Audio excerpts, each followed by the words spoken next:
प्रधानमंत्री नरेंद्र मोदी ने 1.5 घंटे के अपने भाषण में कई बातों का जिक्र किया। साथ ही चीन और पाकिस्तान का नाम लिए बगैर कहा कि एलओसी से लेकर एलएसी तक देश की संप्रभुता पर जिस किसी ने भी आंख उठाई, देश की सेना ने, हमारे वीर जवानों ने उसका उसी भाषा में जवाब दिया।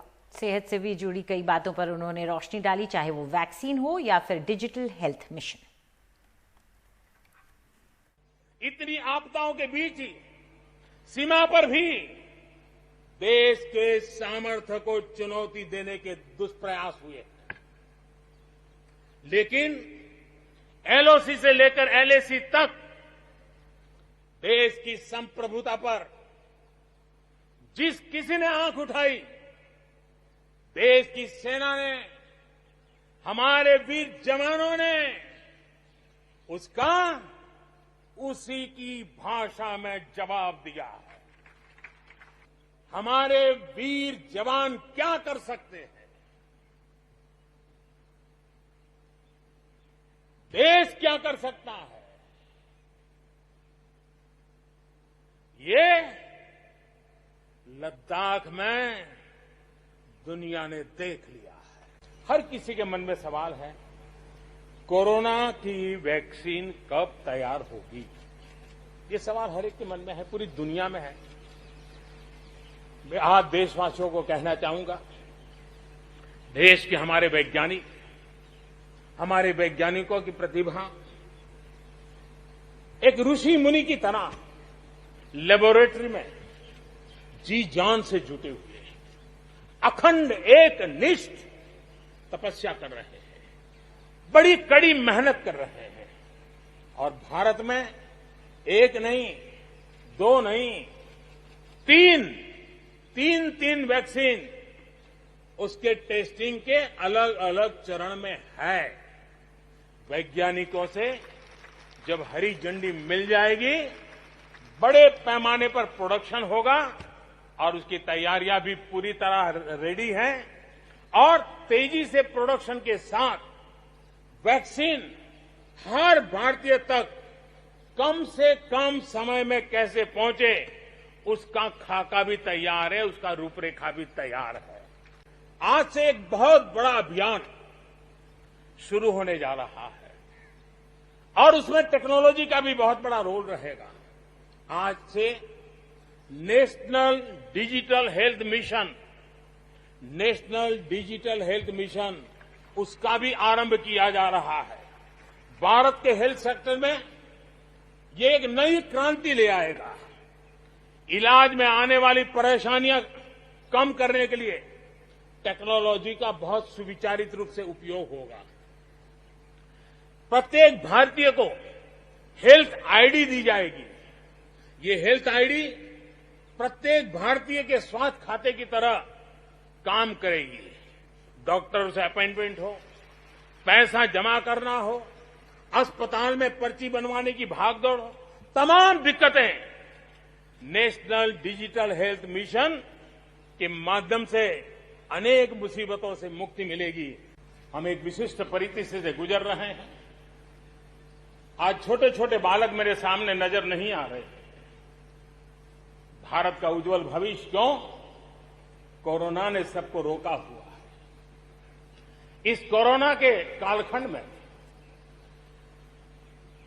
लक्षावधि कोरोना वॉरियर्स, चाहे डॉक्टर हो, नर्सिस हो, सफाई कर्मी हो, एम्बुलेंस चलाने वाले लोग हो, किस किस के नाम गिनाऊंगा। उन लोगों ने इतने लंबे समय तक जिस प्रकार से सेवा परमो धर्मः इस मंत्र को जी करके दिखाया है, पूर्ण समर्पण भाव से मां भारती के लाड़ों की सेवा की है, ऐसे सभी कोरोना वॉरियर्स को भी मैं आज नमन करता हूं। आत्मनिर्भर भारत ये एक प्रकार से शब्द नहीं, ये आज 130 करोड़ देशवासियों के लिए मंत्र बन गया है।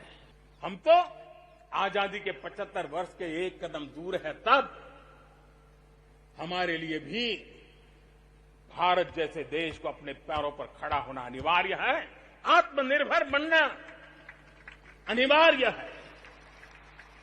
जो परिवार के लिए आवश्यक है वो देश के लिए भी आवश्यक है। और इसलिए और मुझे विश्वास है भारत इस सपने को चरितार्थ करके रहेगा।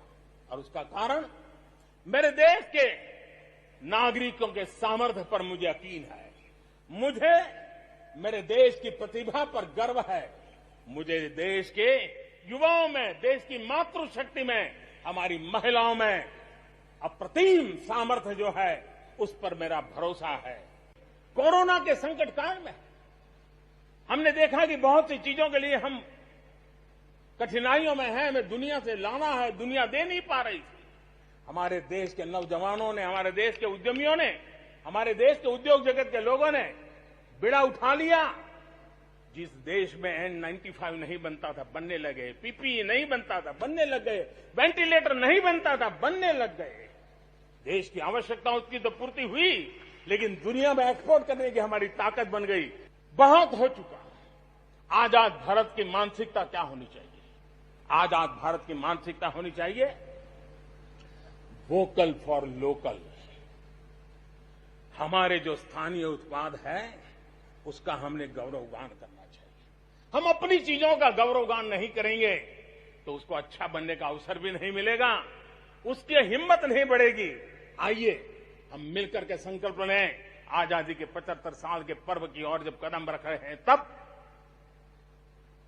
वोकल फॉर लोकल का जीवन मंत्र बन जाए और हम मिलकर के भारत की उस ताकत को हम बढ़ावा दे दें।